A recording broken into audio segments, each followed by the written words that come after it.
আমার স্নেহের দ্বাদশ শ্রেণীর ছাত্রছাত্রী, তোমাদের থার্ড সেমিস্টারের অন্ধকার লেখাগুচ্ছ বলে যে কবিতাটি ছিল, সেই কবিতাটির নাম পরিবর্তন করে ধর্ম রাখা হয়েছে। এই ধর্ম কবিতা থেকে আমি কয়েকটি শর্ট কোশ্চেন দিচ্ছি। সেই শর্ট কোশ্চেনগুলি যদি তোমাদের ভালো লাগে, লাইক করবে, শেয়ার করবে এবং কমেন্ট করতে ভুলবে না। বেশ, দেখো 1 নম্বর কোশ্চেন, ধর্ম কবিতাটি কোন কাব্যগ্রন্থের অন্তর্গত? অ্যান্সার লেখো অন্ধকার লেখাগুচ্ছ। 2 নম্বর,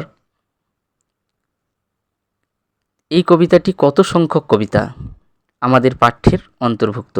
অ্যান্সার লেখো 14 সংখ্যক। নেক্সট কোশ্চেন, আব্দুল করিম খাঁর ধর্ম কী ছিল? অ্যান্সার লেখো গান। নেক্সট কোশ্চেন, বরোদা রাজসভার সভাকবি কে ছিলেন? অ্যান্সার লেখো আব্দুল করিম খাঁ। নেক্সট কোশ্চেন, আইনস্টাইনের ধর্ম কী ছিল? অ্যান্সার লেখো দিগন্ত পেরোনো।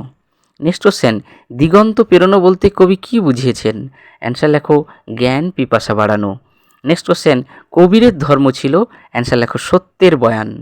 নেক্সট কোশ্চেন, বাতাসের ধর্ম কী? অ্যান্সার লেখো না থামা কখনো।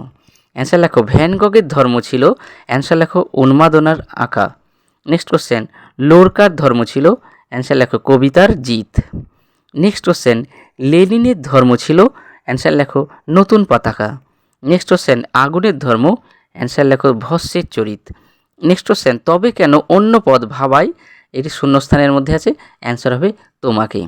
নেক্সট কোশ্চেন, যা তোমাকে শিখিয়েছে দখলের কথা, তা কবির মতে ধর্ম না হয়ে কি হয়ে উঠেছে? অ্যান্সার লিখবে প্রাতিষ্ঠানিকতা। নেক্সট কোশ্চেন, কবিতাটি কত খ্রিস্টাব্দে প্রকাশিত হয়? অ্যান্সার লেখো 2015 সালে।